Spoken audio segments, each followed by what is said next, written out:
This is your Weather Extreme video for Saturday, May the 22nd, the morning edition. I'm meteorologist Brian Peters coming to you from Miramar Beach, Florida.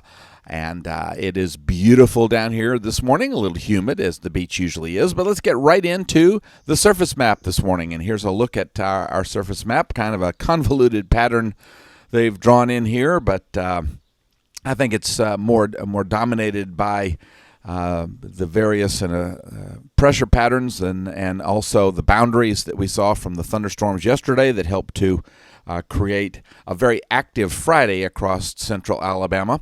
In the upper atmosphere, the little trough that's been affecting our weather primarily has moved off to the east and to the northeast, and it looks like we're going to be pretty much dominated by a rather strong ridge for the next several days, and actually through the end of the week, and that may allow us to see more of a summertime weather pattern.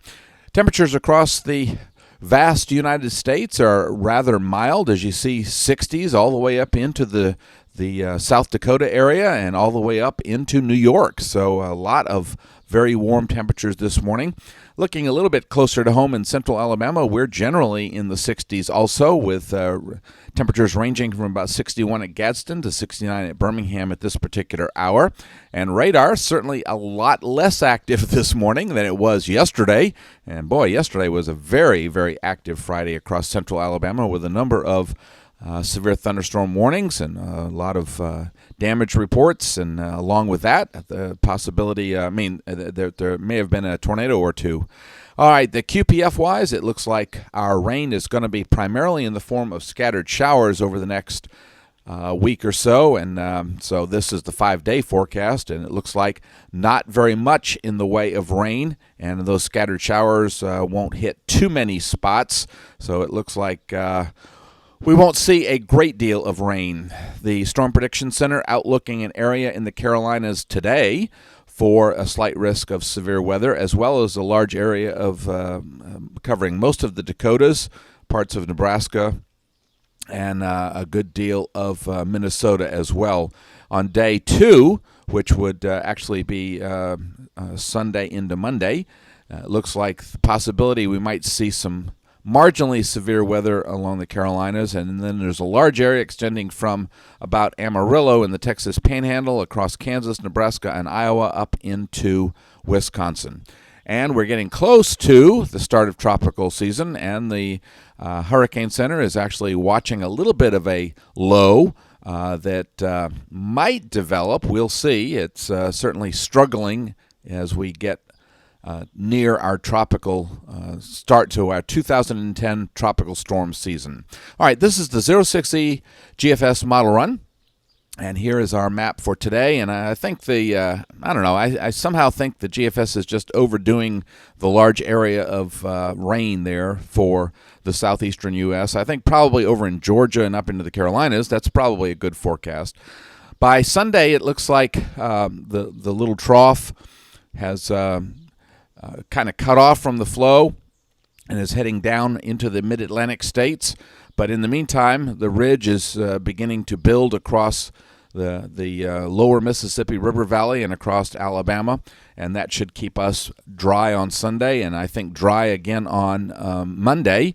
But notice the GFS is indicating an upper low out over the southwest Atlantic, and that upper low becomes a little more defined on Tuesday. In the meantime, the ridge is still over our area, but that may mean that we see a little surface low develop, and not a lot of material on it right now, but we'll be watching that, and that, I don't know, the GFS is certainly hinting at some development, and of course if that should develop, there's a possibility that it might get a name. Wednesday, that little feature in the southwest Atlantic remains rather stationary. In the meantime, the ridge grows quite a bit stronger, especially in response to that strong closed low coming down the west coast. And that means, once again, the possibility of some isolated storms on Wednesday. On Thursday, that little feature out there is still stationary or nearly stationary. In the meantime, the ridge has become a lot broader over the central part of the country. The ridge begins to retrograde a bit, and that is move westward on Friday. And with that, of course, we're also seeing that little feature in the Atlantic begin to move on out. By Saturday, that feature in the Atlantic has become much weaker. The ridge continues to be rather broad, and that just means, I think, the possibility of isolated showers throughout the end of the week, and that's like Thursday, Friday, and Saturday with that particular weather pattern. But I think for the most part, the probability of rain is going to be fairly low. All right, let's go out into voodoo country, and one of the things we see at the 1st of June, actually the 2nd of June, is that we see the pattern becomes a great deal flatter than we've seen recently. But that flatness doesn't last long. According to the GFS, by the 5th of June, we could be getting back into another bit of a trough across the eastern third of the country, and that means at least slightly cooler air for us, at least perhaps typical for this time of year, or maybe even just a little bit cooler. Well, thanks for tuning in to the Weather Extreme video. I expect to have the next one posted around 7:30 or so, 8 o'clock by Sunday morning. In the meantime, I hope that you have a great Saturday, and Godspeed.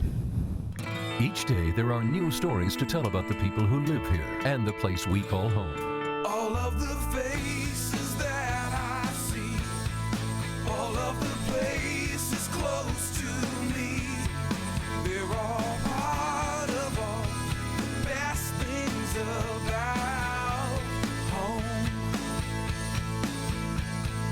Sharing your stories on ABC 3340, Alabama's news leader.